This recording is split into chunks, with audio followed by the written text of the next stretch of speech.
नाजरीन, हमास ने इसराइल पर ताबड़तोड़ हमले करके अपने से कई गुना बड़ी और जदीद असलहे से लैस फौज को घुटने टेकने पर मजबूर कर दिया है।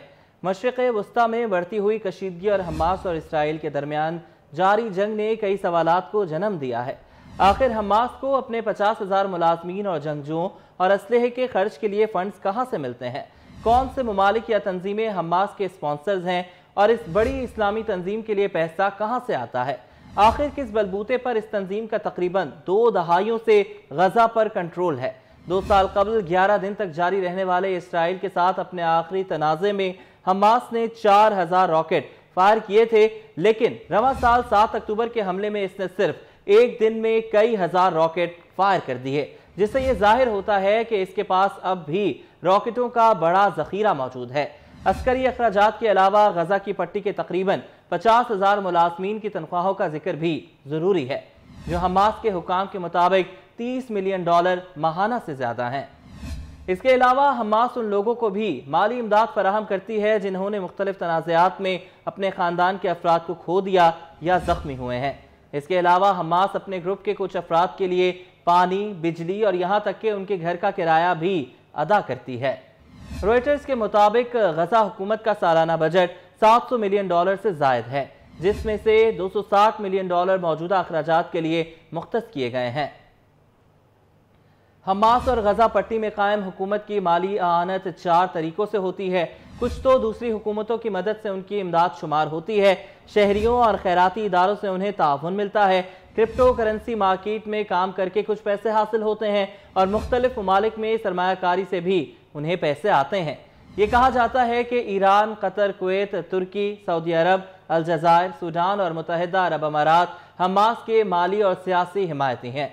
हमास के अहम तरीन माली और सियासी हामियों में से एक कतर है। फ्रांसीसी institute for international and strategic affairs के नायब सदर दीदा सलिवन ने हाल ही में कहा कि कतरियों की तरफ से अवामी तौर पर उन्हें माहाना $30 मिलियन की इमदाद मिलती है। उनके मुताबिक ये एहतियात गजा पट्टी में सरकारी मुलाजमीन को तनख्वाहों की अदायगी के लिए हैं। कतर हमास की अहम तरीन सियासी हामियों में से एक है। हमास के सरबराह इस्माइल हनिया 2012 से दोहा में मुकीम है और इस इस्लामिक ग्रुप का सियासी दफ्तर कतर के दारुल हुकूमत में वाक़ है। Washington centre for Arab studies के मुताबिक दोहा ने 2012 से 2022 तक गजा के तकरीबन $1.3 बिलियन का ताउन किया है।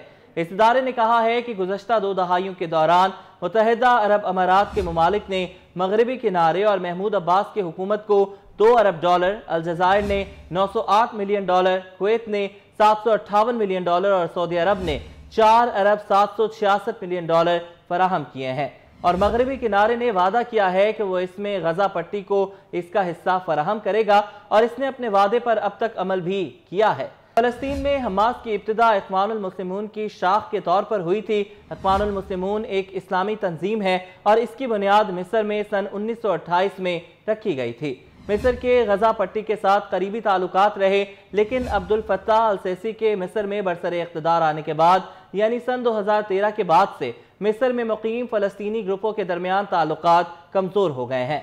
हमास के लिए मिस्र एक अहम क्रॉसिंग पॉइंट है। खुराक और सामान की सबसे बड़ी मिक़दार मिस्र के रास्ते गजा की पट्टी तक पहुंचाई जाती है।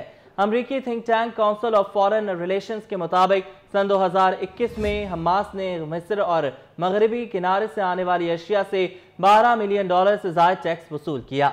मिस्र की तरह तुर्की भी हमास का सियासी हिमायती है, ताहम तुर्की की तरफ से हमास को माली इमदाद देने के ज़्यादा शवाहिद नहीं मिले हैं।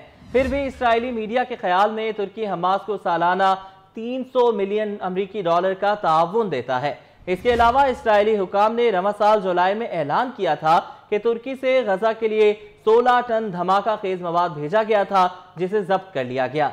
लेकिन हमास का सबसे अहम इत्तेहादी और अस्करी और माली हामी ईरान है। अमरीकी कौमी सलामती के मुशीर जैक सलिवान ने हाल ही में कहा है कि हमने शुरू से कहा है कि ईरान वसी मानों में हमास का साथी है, क्योंकि इसने हमास के अस्करी विंग के लिए ज्यादातर फंडिंग फराहम की है। उन्होंने इन्हें तरबियत दी है और अस्करी सलाहियतें फराहम की हैं। जबकि यूरोपीय कमीशन के सरबराह ने हाल ही में कहा है कि हमास ग्रुप का 93% गोला बारूद ईरान से आता है।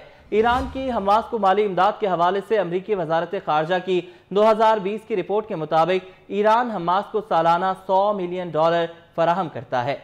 حماس کی فنڈنگ کا اہم ترین ذریعہ مختلف ممالک، گروہوں اور خیراتی اداروں میں عام لوگوں کی طرف سے عطیات ہیں۔ امریکی محکمہ خارجہ نے گزشتہ فروری میں اعلان کیا تھا کہ حماس کو خلیج فارس کے ممالک کے ساتھ ساتھ فلسطینیوں، دیگر تارکین وطن اور فلسطینی خیراتی اداروں سے مالی امداد ملتی ہے۔ حماس کی حمایت کرنے والی سب سے اہم غیر سرکاری تنظیموں میں الانصار جیسی فلاحی تنظیمیں شامل ہیں۔ الانصار اسلامی جہاد سے متعلق ایک گروپ ہے جو سن 2001 میں قائم ہوا اور فلسطین کے علاقوں بالخصوص غزہ اور مغربی کنارے میں جاری خیراتی کاموں میں سرگرم ہے۔ حماس کی مالی سرگرمیوں کے اہم پورٹلز میں سے ایک کرپٹو کرنسی کی دنیا ہے۔ اپنی خفیہ نوعیت کی وجہ سے کرپٹو کرنسی مارکیٹ اور بلاک چین جیسی جگہوں کو حماس جیسے گروپوں کے کام کے لیے موزوں جگہ سمجھا جاتا ہے۔ وال سٹریٹ جرنل نے حال ہی میں ایک رپورٹ شائع کی ہے جس میں کہا گیا ہے کہ حماس نے گزشتہ 7 سال میں کرپٹو کرنسی کی سرمایہ کاری سے تقریباً $41 ملین کمائے ہیں۔ رپورٹ میں مزید کہا گیا کہ حماس نے کرپٹو کرنسی کے ذریعے دنیا سے لاکھوں ڈالرز کی مالی امداد بھی جمع کی۔ امریکی محکمہ خارجہ نے بھی دعویٰ کیا کہ ایران حماس کو کرپٹو کرنسی کے ذریعے مالی امداد فراہم کرتا ہے۔ یہ تمام جمع شدہ رقم حماس خرچ نہیں کرتی بلکہ اس کے ایک اہم حصے کو مختلف ممالک میں پیسہ کمانے کے لیے لگایا جاتا ہے۔ امریکی وزارت خزانہ نے کہا ہے کہ ایران سے ملنے والے فنڈز کو حماس مختلف ممالک میں سرمایہ کاری کے پورٹ فولیو میں رکھتا ہے۔ امریکی وزارت خزانہ کے مطابق ان سرمایہ کاری کے محکموں کی مالیت کروڑوں ڈالر ہے اور یہ سوڈان، الجزائر، ترکی، متحدہ عرب امارات اور دیگر ممالک میں کام کرتے ہیں۔ امریکی وزارت خزانہ نے کہا ہے کہ اس سرمایہ کاری کے نیٹ ورک کی نگرانی حماس کی اعلیٰ ترین قیادت کرتی ہے اور ان سرمایہ کاری کے محکموں سے حاصل ہونے والی آمدنی کی مدد سے حماس کے رہنما پرتعیش زندگی گزارتے ہیں، اور یہ کہ یہ سرمایہ کاری غزہ پٹی میں سرمایہ کی پیداوار اور جمع کے لیے نہیں ہے۔